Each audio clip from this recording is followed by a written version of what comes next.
안녕하세요. 아이언페이스입니다. 미국 소비자 물가가 41년 만에 최대폭으로 상승한 여파로 뉴욕 3대 증시가 하락하고 국채금리는 상승하였습니다. 뉴욕 장 시작 전에 발표된 미국 노동통계국의 5월 소비자 물가 지수가 약 8.6%가 상승하여서 전문가들의 예상치를 넘었을 뿐만 아니라 41년 만에 최대폭으로 오른 것으로 나타난 영향입니다. 이 영향으로 미국 주식시장은 다우와 S&P 나스닥 모두 2.7%, 3.5%가 하락하는 등의 다시 한번 금융시장이 크게 흔들리고 있습니다. 물가 상승은 러시아의 우크라이나 침공에 따른 에너지 가격 상승, 공급망 타격, 중국의 코로나19 봉쇄 정책이 복합적으로 영향을 미친 것으로 말할 수 있습니다. 전문가들은 지속적인 물가 상승이 미국 경제가 잠재적으로 불황에 직면할 수도 있다는 우려를 일으키고 그동안 주가 지수를 끌어올렸던 기술주에 대한 투자 심리를 더욱더 약화시킬 수 있다고 분석하고 있습니다. 한편 소비자 물가 발표 이후에 미국 재무부 2년 만기 채권 금리가 3%로 뛰어올랐고 10년 만기 채권 역시 3.091%로 상승했습니다. 채권 금리는 미국 연방준비제도의 향후 기준금리 결정에 대한 투자자들의 전망이 반영됩니다. 연준이 고강도 긴축 정책을 이어갈 것이라는 예측에 대해서 힘이 실린 것이라고 말할 수 있겠습니다. 아직은 금융시장에서 어떤 바닥도 예측이 불가능한 상황이라고 말씀드릴 수 있고 모든 투자에 대해서는 가급적 보수적인 관점을 갖는 것이 적정하다고 할 수 있습니다. 주말을 맞이하여서 오늘은 현재 암호화폐 시장의 주요 이슈 중 스텔라와 리플의 파트너십 발표와 함께 미국 정부가 진행하는 암호화폐 규제와 그와 반대로 시장 채택에 도움이 될 만한 상반된 정책에 대해서도 말씀드리려고 합니다. 제가 구독자 여러분들과 늘 함께 체크하고 있는 시장의 변화가 어떻게 가까운 미래에 구체적으로 영향을 주게 될지에 대해서도 공유하도록 하겠습니다. 오늘 먼저 미국에서 발생하고 있는 암호화폐 관련 전혀 반대 방향의 정책들을 살펴보면서 시작하도록 하겠습니다. 이틀 전 미국 뉴욕주의 금융감독청 금융서비스부는 가상화폐 지침을 발표하면서 스테이블 코인 발행에 대한 구체적인 제한 사항을 명확히 하고 있습니다. 바로 테라 UST 사태 이후에 규제기관의 스테이블 코인 발행 관련 처음으로 발표된 제한법이라고 할 수 있어서 주목이 됩니다. 이 발표 내용을 살펴보면 스테이블 코인 발행 시 발행량만큼 반드시 준비금을 마련해야 하고 준비금의 시장 가치는 영업일 종료 기준 코인 발행액과 동일해야 하고 그 수탁기관은 발행사의 자산과 반드시 분리한 후에 미국 내 주 혹은 연방 공인 예금기관에 혹은 기타 수탁기관이 보관해야 한다는 것입니다. 또 스테이블 코인 자산은 만기 3개월 이하의 미국 단기 재무부 국채나 다양한 미국 채권으로 구성해야 한다고 밝히고 있습니다. 무엇보다 매일 공인감사기관의 오디트를 통해서 자산을 점검받아야 하는 등 우리가 예상해 보았듯이 향후 미국 달러 패깅 스테이블 코인의 진입을 상당히 우회적으로 차단하는 수단으로 보이기에 충분합니다. 이렇게 되면 향후 미국 스테이블 코인은 블랙록 등의 월스트리트 자본으로 구성되어 있는 USDC가 거의 모든 시장을 독점하는 체제가 예상이 됩니다. 이와는 반대로 암호화폐 채택에 다소 긍정적으로 반영이 될 수 있는 상원 의원들의 법안도 동시에 발표되고 있습니다. 민주당과 공화당의 두 여성 상원 의원에 의해서 발의된 법안입니다. 그 법안 내용을 살펴보면 책임있는 금융혁신법이라는 이름의 법안 내용은 암호화폐를 보조자산, 즉 유가증권의 매매와 함께 제공되거나 판매되는 무형의 대체 가능 자산으로 명시하도록 하고 있고 이러한 보조자산은 미국 법에서는 상품으로 간주함에 따라서 이러한 법안은 상품선물거래위원회 CFTC가 암호화폐 규제에서 주된 역할을 해야 한다는 의미입니다. 그동안 증권위원이 SEC의 막강한 권력 남용을 비판하던 정치권의 견제와 함께 암호화폐 진영에서도 꾸준히 법안 통과를 위한 로비가 진행되고 있는 것으로 파악됩니다. 상대적으로 CFTC는 SEC에 비해서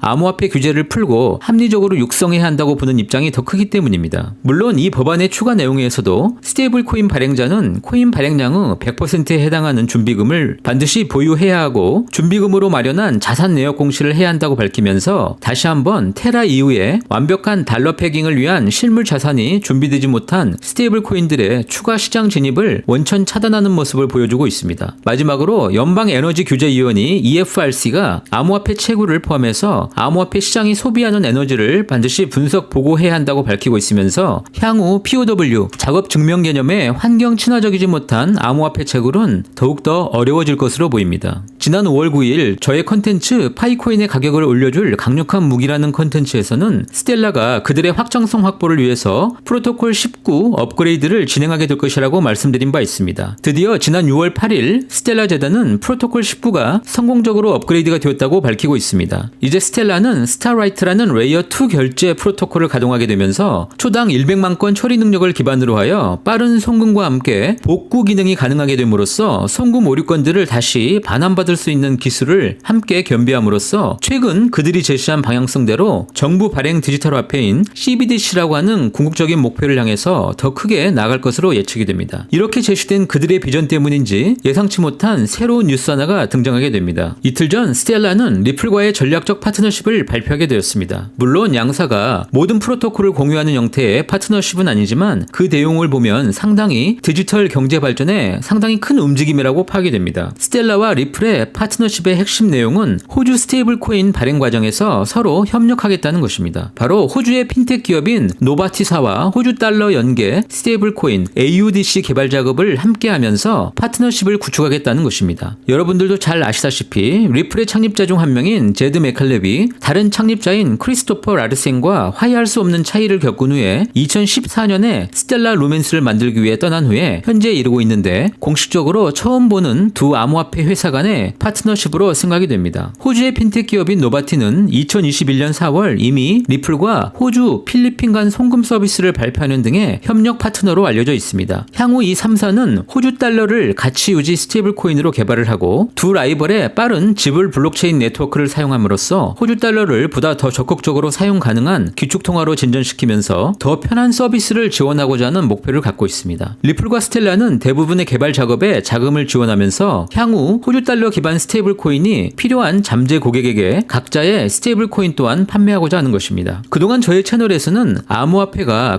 금융상품화되면서 현재의 주식시장처럼 각종 지표에 의해서 크게 하락하거나 변동성을 맞이하는 것과 상관없이 미래의 변화를 위한 채택이라고 하는 하나의 목표를 두고 계속 추적하면서 저의 컨텐츠 역시 이 부분에 집중하고 있습니다. 결국 세상이 바뀌는 과정은 일련의 프로세스가 필요하고 미래의 특정 시점에 그러한 에너지들이 함께 모여서 큰 역할을 하게 되기 때문입니다. 오늘 리플과 스텔라의 파트너십에서 볼 수 있듯이 핀텍 분야에서의 수요는 디지털 경제 전환 과정에서 암호화폐가 필요한 이유를 직접 보여주는 것이고 실물 결제가 자유로운 암호화폐가 아직 존재하지 않는 상황에서 이른바 은행 계좌를 가질 수 없는 언뱅크드 피플의 은행을 대체하는 서비스가 되고 있는 것이고 또한 정부의 규제를 피하고 미래 기술을 확대하는 방법을 통해서 성장하고 있다는 것입니다. 금융기관의 직접적인 파트너로 그 영향력을 확대하고자 하는 리플과 민간 영역의 대체 결제 수단으로서 그 영향력을 확대하고자 하는 스텔라가 함께 협력하는 것은 바로 이러한 디지털 전환에서 더 빠른 채택과 진전을 만들게 될 것이고 앞서서 우리가 보았던 암호화폐 채택에 대한 보다 긍정적인 법안들이 가시화되면서 리플은 SEC와의 소송에도 불구하고 최근 자신감을 드러내고 있고 스텔라 프로토콜 역시 정부가 필요로 하는 기술이 되겠다는 야심을 드러내고 있는 것입니다. 앞서서 우리는 리플이 호주의 핀텍 기업 노바티와 함께 진행한 호주 필리핀 간 송금 서비스 프로젝트를 진행하였다고 확인하였는데 과연 어느 정도의 송금이 진행되었는지 한번 알아보겠습니다. 2020년 기준 호주 내에 필리핀 인구는 약 31만 명으로 총 인구 2,569만 명의 약 1.2% 수준입니다. 그런데 2020년 기준 필리핀인들의 해외 인력 송출을 보면 약 177만 명이 전 세계에 계약직으로 일하고 있는 것으로 나타났고 그중에 호주는 현재 약 3.4% 6만 명의 인력이 파견된 것으로 나타나고 있습니다. 그렇다면 총 인구 31만 명 중 약 20%에 가까운 6만 명이 계약직으로 송출된 인력이라고 말할 수 있습니다. 2020년 호주 통계청 자료를 보면 필리핀들에 의해서 본국으로 송금된 총 금액을 보면 약 1억 1,300만 달러를 현금으로 송금한 것으로 나타나고 있고 그들이 집으로 직접 들고 간 현금은 약 1,900만 달러 수준으로 파악되고 있습니다. 바로 이러한 형태의 단기 노동자들의 본국 송금 시 그동안 엄청난 수수료를 지불하면서 돈을 착취당했던 근로자들에게는 리플이나 스텔라 같은 암호화폐 송금 수단은 엄청난 수수료 절감과 함께 빠른 전송 속도를 통해서 글로벌 경제가 특히 개발도상국이나 아프리카 등의 후진국에게는 절대적인 경제의 활로가 되고 있다는 것입니다. 니케이 아시아의 자료에 따르면 2021년 필리핀 총 GDP는 약 3,730억 달러로 그 가운데 해외 파견 근로자들이 벌어들이고 자국으로 송금한 총 금액이 약 314억 달러로 추산되면서 필리핀 전체 GDP의 약 8.4%를 차지하는 등의 코로나 바이러스가 삼킨 필리핀 경제에 강력한 회복을 뒷받침 뒷받침하고 있다고 밝히고 있습니다. 이것은 현실이고 그동안 핀텍 기업들이 주도하던 국제 송금 서비스가 드디어 리플과 특히 스텔라의 활약이 민간 부분에서 더 크게 두드러질 것이라고 예상해 볼 수 있습니다. 2021년 월드 이코노믹 포럼에 따르면 개인들이 가족과 친구에게 보내는 송금은 코로나 바이러스와 글로벌 경기 침체 이후에 크게 위기 상황이라고 합니다. 2019년 총 송금액 7,140억 달러 도달 이후에 하락 중이고 약 60개 이상의 저소득, 중간소득 국가 GDP의 5% 이상이 이러한 해외 노동자들의 송금에 의존하고 있으며 이들의 송금 수수료를 낮추고자 하는 많은 움직임에도 불구하고 은행권을 포함한 기존 경제권의 헤게모니는 쉽사리 변하기 힘들고 따라서 현재는 이러한 새로운 산업 간의 힘의 이동 과정이라고 말할 수 있습니다. 기존 국가 경제의 전통시장이 점점 약화되는 경제 상황과 불확실한 이자율 전망으로 씨름하는 동안 암호화폐는 이로부터 조금은 더 자유로울 수 있고 새로운 기금 유치나 이더리움의 합병, 더 광범위한 기관의 채택, 지속적인 애플리케이션의 성장, 새로운 형태의 실질 거래 암호화폐의 탄생 등 강력한 역풍이 가상자산 시장의 젊음과 역동성 그리고 성장 잠재력, 기술 각도를 조명하게 되면서 전반적인 분위기를 전환하게 될 것으로 예상하고 있고 결국 이러한 힘의 균형이 서서히 이동이 되면서 더 광범위한 암호화폐 채택을 이끌게 되고 디지털 경제 전환에서 암호화폐가 차지하는 비중은 더 커질 것이라고 전망해 볼 수 있습니다. 세계 최대 헤지펀드인 브리지워터의 레이 달리오 의장은 본인의 생애에 있어서 평생 없었던 세 가지 사건들이 지난 몇 년 동안 발생하고 있고 그 내용은 국가들이 빚을 갚기 위한 충분한 돈이 없어서 이자율을 제로로 만들면서 돈을 풀고 있고 빈부격차 확대로 국가 내부의 갈등이 격화되며 헤게모니를 가진 미국과 중국이라는 양대 강국이 갈등하게 되면서 이 상황들에 또 도전하는 국가 간의 갈등이 격화되는 현상이 현재의 모습이라고 진단하고 있습니다. 또한 이런 일들이 함께 일어날 때면 지난 수백 년 동안의 세계 역사를 참조해 볼 때 많은 경우에 국내와 세계 질서가 크게 변화하곤 했다고 지적하고 있습니다. 그는 현금은 이미 쓰레기가 되었고 바로 이러한 현상이 암호화폐에 대한 유효성을 주장하고 있다고 말하고 있습니다. 오늘 살펴보았듯이 잠시간의 거시적 지표로 인한 시장 변동성은 암호화폐 채택이라는 절대적인 가치를 절대 훼손할 수는 없습니다. 지금도 시장은 아주 작게 조금씩 진전하고 있다고 생각이 됩니다. 그 변화를 놓치지 않고 추적할 수 있다면 보다 더 장기적인 시각을 가질 수 있게 되리라고 생각하고 있습니다. 오늘도 이렇게 저와 함께 해주셔서 진심으로 감사합니다. 저는 다음에